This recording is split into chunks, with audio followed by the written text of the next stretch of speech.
आप सभी का स्वागत है मेरे YouTube चैनल पे। प्यारे स्टूडेंट, आज हम लोग डिस्कस करने वाले हैं अकाउंट से क्लास 11th 12th रोजनामचा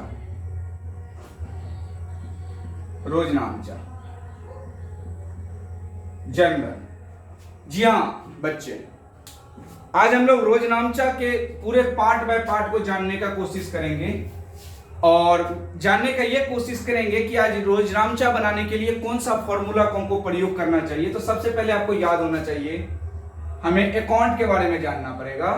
और अकाउंट को ना बाबू 3 भागों में बांट दिया गया। एक तो पर्सनल अकाउंट, एक रियल अकाउंट और एक होता है नॉमिनल अकाउंट, नाम मात्र। ये होता है व्यक्तिगत, ये होता है वास्तविक और एक होता है नॉमिनल अर्थात नाम मात्र। अब आपको जानने का कोशिश करना है कि पर्सनल अकाउंट में व्यक्तिगत नाम कब होता है। जैसे Pramod account, Don Bosco school का जो अकाउंट बनेगा वो, मेसर्स मेहता का दुकान का अकाउंट बनेगा वो, ये सब नाम का जो होगा, कोचिंग का अकाउंट बनेगा, स्कूल का अकाउंट बनेगा, ये पर्सनल अकाउंट के अंतर्गत आएगा। रियल अकाउंट के अंतर्गत आएगा बच्चा एसेट सबकी बात हो। जैसे हम कहेंगे furniture account, table account, fan account, mobile account, book account, ये सब किसके अंतर्गत आएगा, रियल अकाउंट। और एक नॉमिनल अकाउंट होता है, वो एक एक्सपेंसेस एंड क्या कहते हैं गेन्स, जैसे इंटरेस्ट अकाउंट। ये इंटरेस्ट हमें मिल रहा है तो ये हमारे लिए लाभ है, इसको हम प्रॉफिट कहेंगे। जब इंटरेस्ट हमको लग रहा है तो ये हमारे लिए एक्सपेंस है, ये हमारे लिए घाटा है, तो हम एक्सपेंस के अंतर्गत रखेंगे उसको। क्लियर। उसी प्रकार से आपको जानना है कि अगर आपको सैलरी अगर आप कहीं जॉब कर रहे हैं, उसको सैलरी आपको मिल रहा है तो ये आपके लिए इनकम हुआ, राइट। और आप अगर किसी स्टाफ को रखे हो, उसको सैलरी दे रहे तो आपके लिए वो एक्सपेंस हुआ। आपको समझ में आता होगा। उसी प्रकार से अगर ये चीज आपको पहचान हो गया है और अगर आपको ये चीज नहीं आपको पता है तो पिछला वीडियो में देखिए, इसका क्लास हमने लिया हुआ है।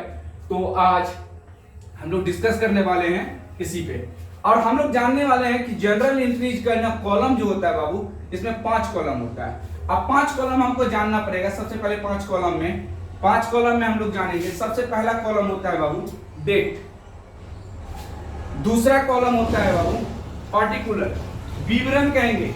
तीसरा कॉलम होता है एलएफ, इसका लेजर फॉलो में क्या कहते हैं, जनरल में कोई योगदान नहीं रहता है लेकिन देना जरूरी है। अगर आप नहीं देते हो तो आपका जो एंट्री होगा वो रॉन्ग हो जाएगा। अब आप बोलिएगा कि सर ये एलएफ का रूल क्या होता है। तो भाई ऐसा होता है कि जैसे राम अगर सामान मेरी दुकान से ले रहा है, 10 दिन लेने जा रहा है, तो 10 एंट्री करेंगे। तो जब ये चीज को हम एक लेजर में जाकर ट्रांसफर करेंगे तो ये चीज हमको काम आ जाता है, ये कॉलम हमको उस दिन काम आ जाता है। चलिए उसी प्रकार ये एक प्रारूप बात करें, प्रारूप बनाएं जनरल का। तो सबसे पहले हम लोग बात करेंगे इसमें डेट, उसके बाद पार्टिकुलर्स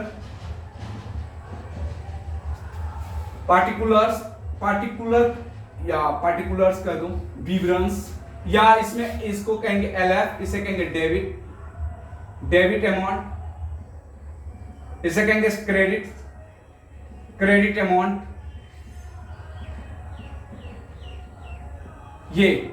ये सिंबल हो गया रकम का, रुपया का। डेट, अब मैं आपको बता दूं कि 1 महीना यानी कि 1 महीना में आपका कितना एंट्री हुआ, कितना लेन देन हुआ, इसको हम डेट बाय डेट में दिखाते हैं। ये विवरण दिखाते हैं किधर किधर से पैसा आ रहा है, किधर किधर से पैसा जा रहा है। ये एलएफ हुआ, ये डेबिट अमाउंट। आप मान लीजिए कि ये कॉलम हमने एक तो खरीदा, ये कॉलम मैंने जो खरीदा तो मेरे पास से जो कॉलम आया तो आने में 5 रुपया मुझे लगा और ये 5 रुपया गया। तो एक आने वाला तो डेबिट अमाउंट और जाने वाला तो क्रेडिट अमाउंट, वो चीज हमको यहाँ पे एंट्री में दिखाना होता है।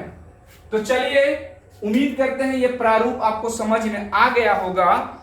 तो ये बुक से हम आज सवाल को डिस्कस करने जा रहे हैं। तो आप उम्मीद करते हैं यही बुक से आप अगर सवाल बनाते होंगे तो आपको ज्यादा हेल्प मिलेगी।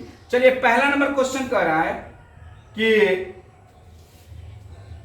जर्नलिस्ट द फॉलोइंग ट्रांजैक्शन कह रहा है कि इस विवरण, जो विवरण हम आप बताने जा रहे हैं, उस विवरण को आप एक लेन देनों के रूप में उसको जनरल में कीजिए। तो पहला कह रहा है 2017 यानी कि 2017 में एंट्री करने के लिए कह रहा है दिसंबर 1 में। हर सवाल का मैं वीडियो बनाऊंगा और इसका क्लास भी चलता है, तो क्लास में से भी हो जाएगा। कह रहा है राम मोहन ने नगद से व्यवसाय किया। भाई राम मोहन एक नगद से व्यवसाय किया, राम मोहन एक नाम है, ये पर्सनल अकाउंट के अंतर्गत आएगा। जबकि कैश, अब यहां पे लिखेंगे तो राम मोहन नगद से व्यवसाय शुरू किया, तो कैश को करेंगे डेबिट, कैश अकाउंट डीआर। तो कैश अकाउंट डीआर टू, भाई व्यवसाय शुरू किया तो capital account, being business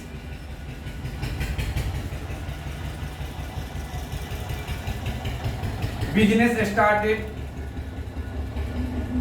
with cash.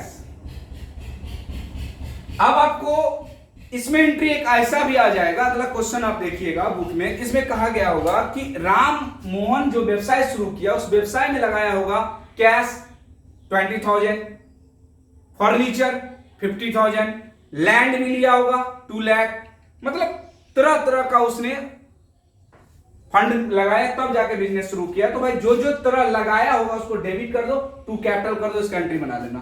कितना? 15,000। तो 15,000 रुपया हमने इसका कर दिया डेबिट अमाउंट और क्रेडिट अमाउंट, ये मेरा बन गया। दूसरा एंट्री कर रहा है बाबू दिसंबर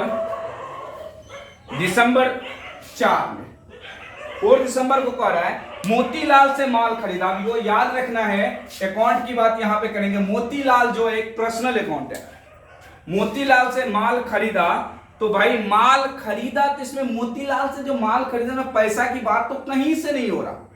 हमने अगर मोतीलाल से नगद माल खरीदा तो एंट्री मोतीलाल का नाम आता ही नहीं, उसमें तो आता ये कि मोतीलाल से नगद माल खरीदा। यहां पे लिखा है मोतीलाल से माल खरीदा, तो परचेज आया माल, तो purchase account DR to Motilal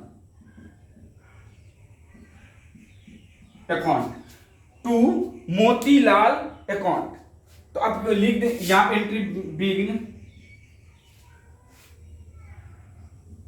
goods purchase,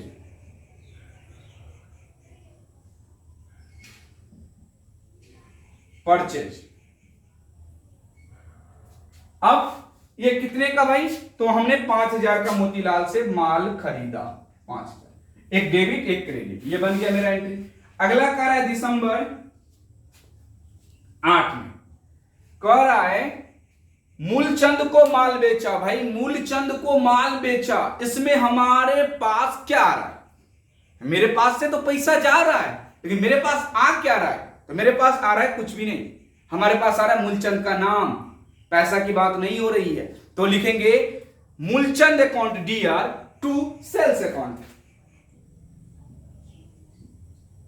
Moolchand account DR to sales account being goods sold. Entry में ये कर दोगे, विथ कर दोगे, इसके किसके तक क्रेडिट मतलब कि हुआ वो। अगला कह रहा है बच्चा दिसंबर 10 में, 10 दिसंबर को कह रहा है कि मजदूरी के भुगतान किया। भाई मैं अपने घर पे एक मजदूर को रखा, काम करवाया और जाते समय उसका मैंने भुगतान कर दिया। तो आप सोच के देखिए, क्या हमारे पास से पैसा, ये मेरे पास से जो पैसा है वो पैसा क्या हो रहा है? जा रहा है। वो पैसा क्या हो रहा है? जा रहा है। जब पैसा मेरा जाए तो भाई पैसा को मैं कर दूंगा क्रेडिट, और पैसा को कर दिया क्रेडिट और वेजेज को कर देंगे डेबिट। तो वेजेज मेरा कौन सा अकाउंट होगा भाई? Nominal account.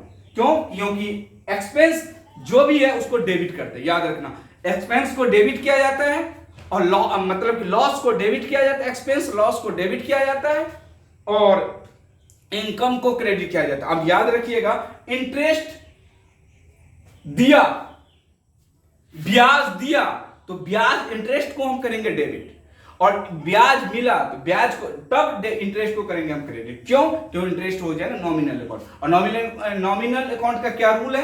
रूल आपको याद होना है। तो रूल अकाउंट है debit all expenses and losses. Debit को जितने भी एक्सपेंसेस एंड लॉसेस है उसको डेबिट कर दो, और जितने भी इनकम एंड गेन्स है, इनकम्स है, उसको क्रेडिट करो। राइट? आपको समझ में आता होगा, उम्मीद करते हैं आपको समझ में आता होगा। मजदूरी का भुगतान किया तो भाई मजदूरी का भुगतान किया तो वेजेस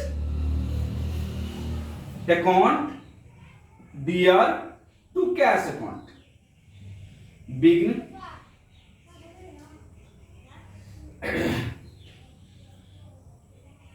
वेजेस पेड।